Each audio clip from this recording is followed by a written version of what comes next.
on commence avec la course des 10 km de Sarreguemines qui était de retour dimanche. Parmi les centaines de participants sur la ligne de départ se trouvait évidemment Jan Schrub. Mais la particularité de l'édition de cette année, c'est la participation de personnes en situation de handicap. Ils étaient accompagnés sur le parcours par les élèves et professeurs du lycée Simon-Lazare et Henri Dominé. Reportage de Guillaume Dumonteil et Thibaut Desmerlet. Plus de 1000 coureurs se sont rassemblés sur l'avenue de la Bise à Sarreguemines. Ils se préparent pour l'édition 2022 de la course des 10 km organisée par l'association Courez avec nous. Le jeune athlète Jan Schrub était présent. Mais pour cette année, des joëlettes ont fait leur apparition sur le parcours. Alors les 10 km de Sarreguemines, c'est une machine plutôt bien rodée depuis plusieurs années. La différence cette année, le petit plus, c'est effectivement un départ de joëlettes avec des personnes en situation de handicap. Top départ, c'est parti pour un parcours à travers la cité faïencière. Au total, c'est 6 joëlettes qui ont fait la course. Les personnes en situation de handicap étaient aidées par 35 accompagnants qui se sont relayés. Il s'agit d'élèves et d'enseignants des lycées Simon-Lazare et Henri Dominé. Pour Quentin, ce fut une belle expérience. On voit vraiment un élan de solidarité, des coureurs qui nous ont aidés pendant le parcours, élan de solidarité autant dans l'équipe qu'on a formée et avec les autres coureurs qui ont participé à la course. Cette action fait partie du projet Regards différents qui rentre dans le cadre du Festival international du film sur les handicaps. Une occasion pour transmettre les valeurs de l'école inclusive à travers le sport. C'était très difficile, c'était quand même très lourd, surtout à l'arrière. À l'arrière c'était beaucoup plus compliqué qu'à l'avant, mais c'était vraiment magnifique. Jan Schrub finit en tête du classement avec un chrono de 29 minutes et 51 secondes. Il a été accueilli sur la ligne d'arrivée par ses 2 grands-mères. Bravo Jan Schrub et puis bravo bien sûr à tous les participants. Côté foot, c'était le 6e et dernier tour de la Coupe de France pour le SFC. Lourde défaite 5-0 pour les Sarregueminois dans la capitale alsacienne face au FC Olympique Strasbourg Königshofen. Montés de R2 la saison dernière, les Alsaciens visent la N3. Et pour la petite histoire, ce match de Coupe de France entre 2 équipes de R1, c'était aussi un duel fratricide de coach entre Djamel Ferjani, nouvel entraîneur de Sarreguemines, et le coach du FC OSK 06 depuis 18 mois, Ammar Ferjani. Et oui, c'est son frère. Mais Djamel avait beau connaître les joueurs strasbourgeois pour avoir remplacé son frère pendant une semaine en août dernier. La déconvenue a commencé dès la 8e minute avec le premier de la longue série de buts alsaciens. Score final 5-0 et carton rouge pour le Sarregueminois Ngueni à la 72e minute. L'aventure en Coupe de France continue en revanche pour nos voisins, Sarre-Union, Haguenau ou encore Hombourg qui a éliminé Longeville, les Saint-Avold.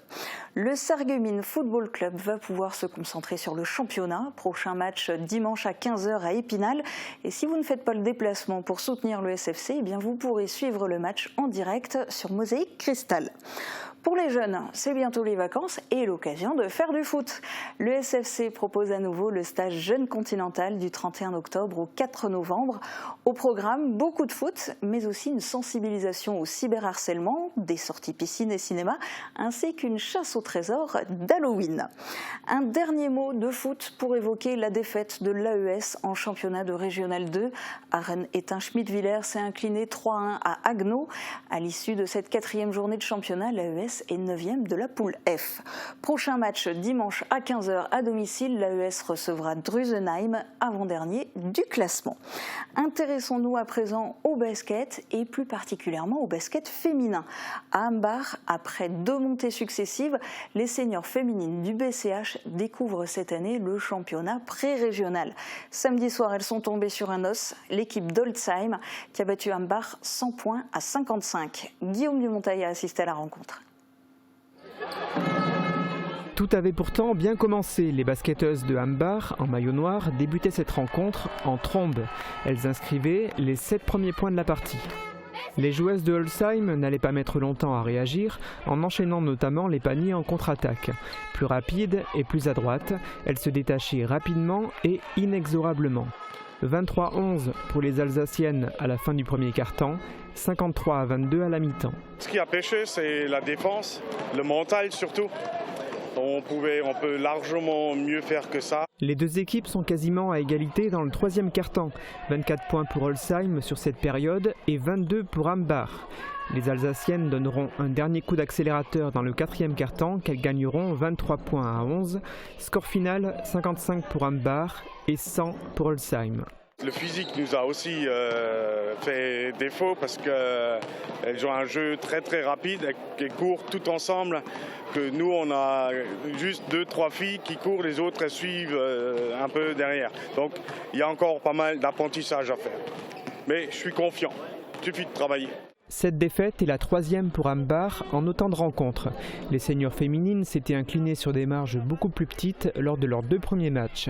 Défaite de 19 points contre Val-de-Ville et de 7 petites unités seulement contre Schäfersheim, preuve que les seniors féminines ont le niveau pour évoluer dans ce championnat. On vient de monter 2 années de suite, donc on est aussi en apprentissage et l'important pour l'instant c'est le maintien pour cette saison. Un objectif qui passera obligatoirement par des victoires. Les seniors féminines du BCH ont rendez-vous le 13 novembre à Egbolsheim, une équipe qui devrait être davantage à leur portée.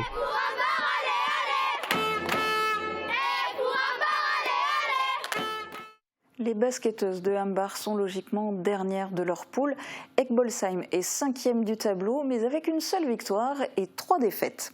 C'était aussi un week-end de matchs de championnat pour les équipes du basket club du Pays de Beach, à domicile pour les équipes 1. Avec une victoire 84-54, les seniors masculins ont pris leur revanche sur Strasbourg-Saint-Joseph, qui les avait battus en finale départementale la saison dernière.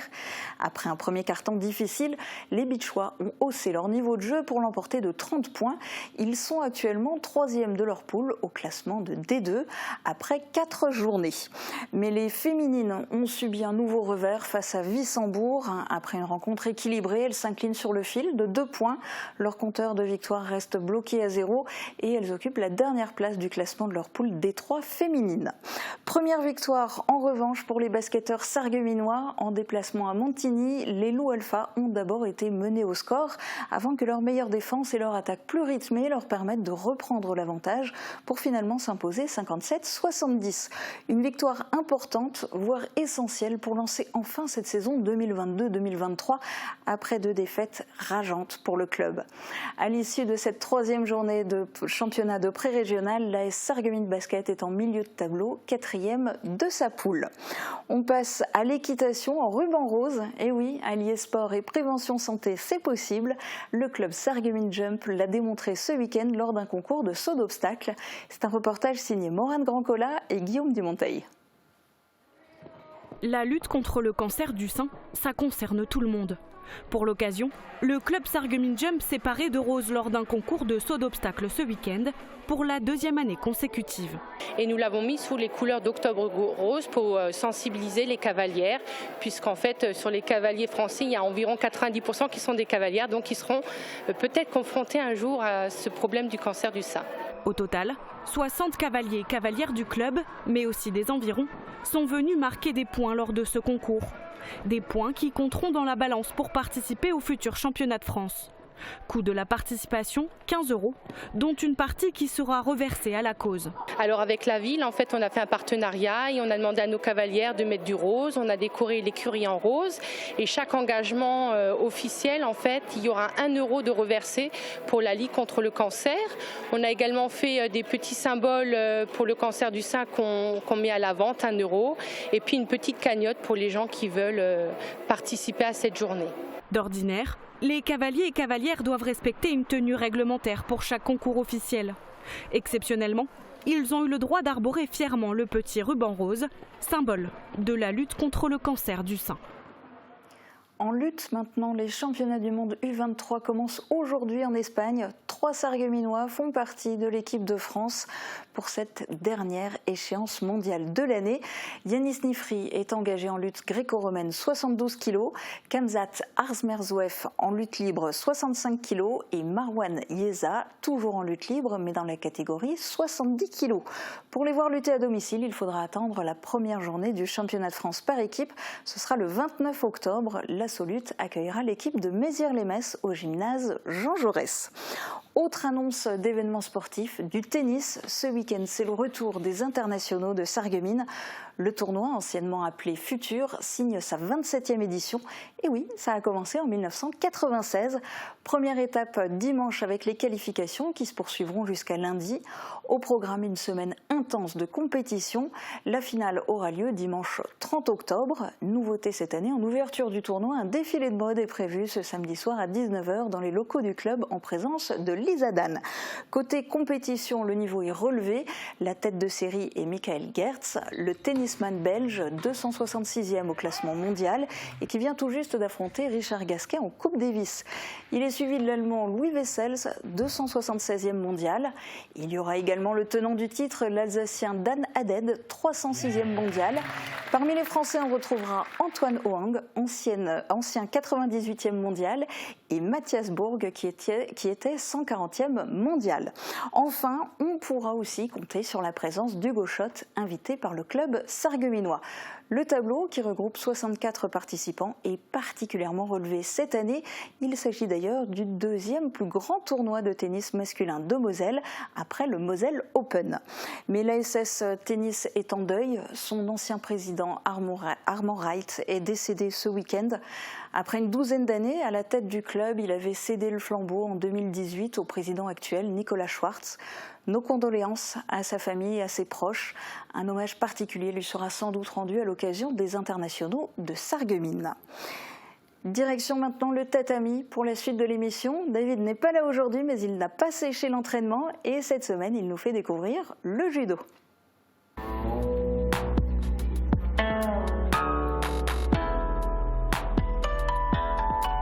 Hajime.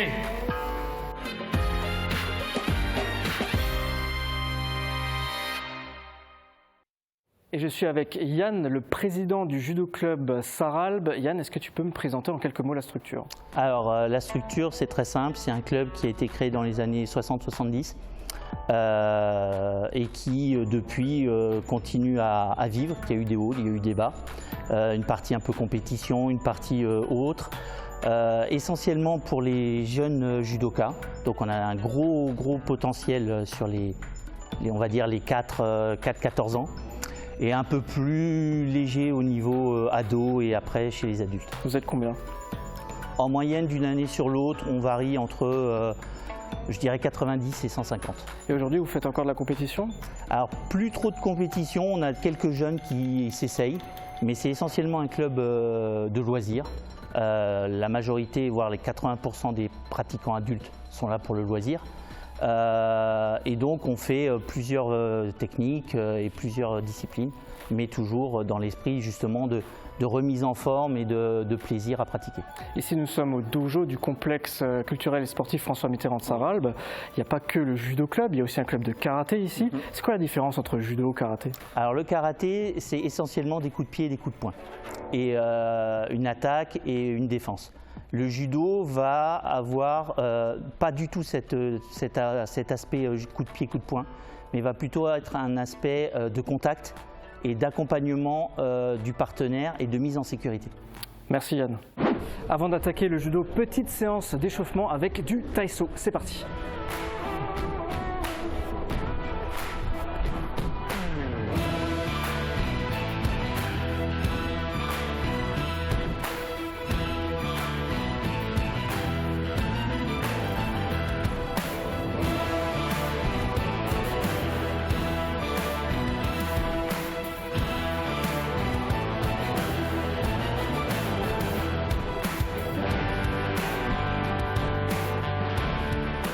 C'est David en lendemain de soirée, ça.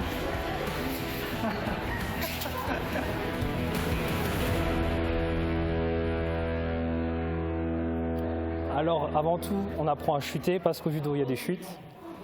Pour qu'il y ait chute, il faut qu'il y ait déséquilibre et le judo, c'est la projection, ce qui mène du déséquilibre à la chute. Donc là, je vais te faire une petite démonstration, une petite technique. Voilà, on provoque le déséquilibre, la projection et la chute.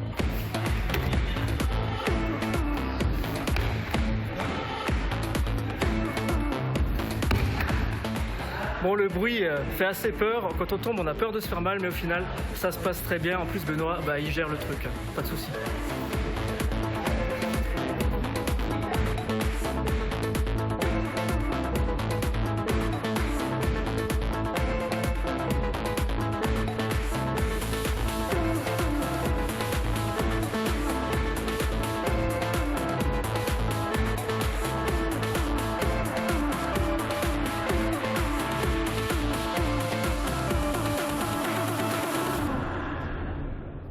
Laurie, tu es arrivée récemment au club de Sarralbe. Est-ce que tu peux me raconter un petit peu ton parcours?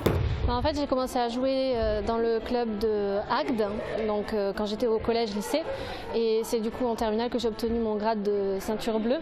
Et donc, comme j'ai pu l'obtenir grâce aux licences de judo, j'ai pu le conserver 10 ans plus tard quand je suis arrivée ici à Sarralbe. Au club d'Agde, mais tu viens d'où? Je viens du côté de Béziers en fait, dans l'Hérault. Et qu'est-ce que tu penses du club ici? Il est très convivial, ouais. Ça me plaît beaucoup. Merci Laurie.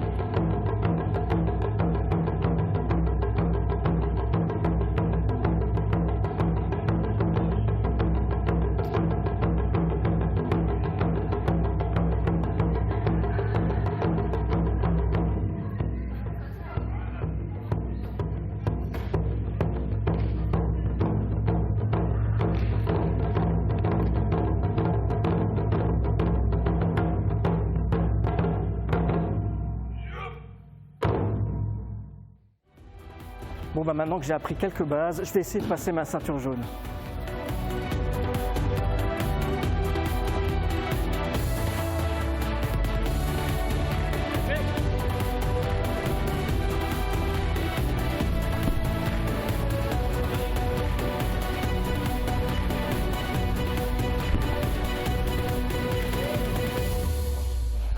Saluer, vainqueur, saluer l'arbitre.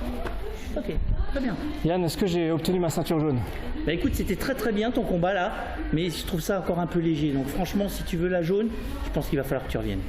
Ok, bah écoute, je vais y réfléchir. Très bien, merci. Mais il y a du potentiel, hein. Faut pas désespérer.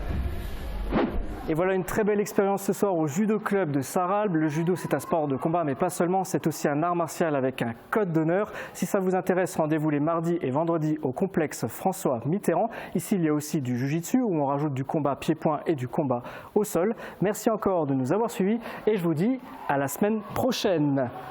Ré